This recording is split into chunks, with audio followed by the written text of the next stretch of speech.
Asansüstü. Hiç. Onu ben ne gün inkar etmiştim.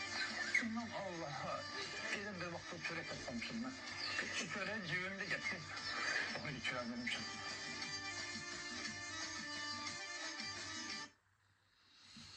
Oğul dərdi çəkmək asan iş deyil. Amma İlham Əliyev Azərbaycanda bu günə qədər minlərlə ataya oğul dərdi nəsib elədi.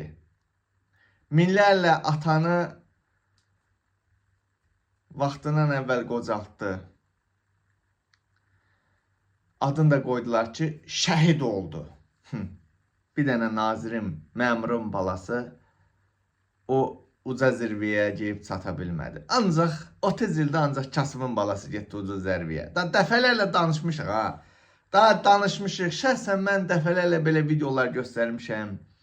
Şəhid ailələri haqqında videolar çəkib göstərmişəm ki, ay millət, göndərməyin, hamısı oyundur. Və bugün bu videonu nəyə görə çəkirəm? Ona görə çəkirəm ki, artıq mənə məlumat gəlibdir ki, bəs bu İsrail Azərbaycanı Türkiyə verib İranın qabağına atacaq. Və hətta bununla bağlı illərdəndir ki, hazırlıqlar gedir. Hətta məndə olan gələn məlumata görə Naxçıvanda İsrailin hərbi bazaları var. Və mənə bugün gələn məlumata görə hücum Naxçıvandan olacaq Zəngəzura doğru, Zəngəzur savaşı. Və eləcə də Gəncədə də İsrailin bazaları var. Hətta Qarabağ zonasında da İsrailin var. Hər yerdə, Azərbaycanın bir çox yerlərində İsrailin hərbi bazaları var. Və İlham Əliyev Azərbaycanı qan gölünə çevirəcək, Azərbaycan xalqı Bakı qan gölünə çevirəcək deyin biləsiz. Bugün mənə detaylı da olmasa belə bir siqnal kimi məlumat gəlir ki, bana bu barədə bir video çək, paylaş. Çox az qalıbdır, bir neçə ay qalıbdır. Bir neçə ay, bilmirəm, 3 ay, 5 ay, neçə ay. Amma bu ilin sonuna qədər Zəngəzur döyüşü başlayacaq dedi. Bilmirəm.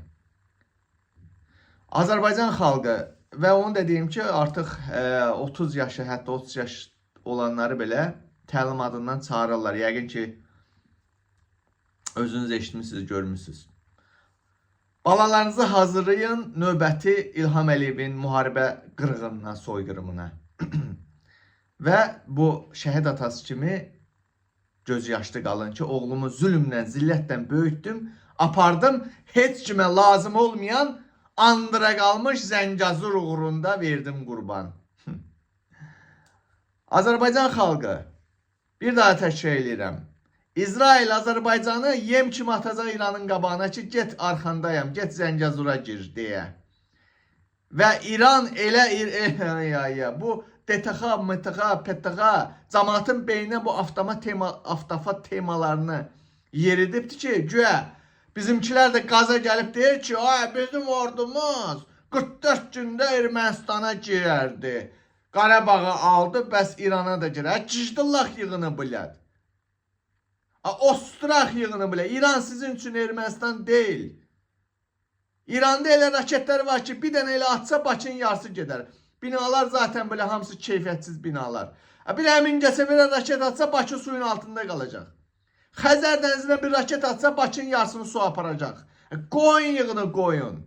İranla savaşa girmək böyük bir ağılsızlıq və böyük bir təhlükə deməkdir. Bunların beyninə doldurublar İran avtofası, nə bilim nə. O avtofanı gəlib sənin götünə soxar İran. Yəni demək istəyirəm ki, ağlınızı başınıza toplayın Azərbaycan xalqı. Heç kim öz övladını İsrailə qurban verməsin.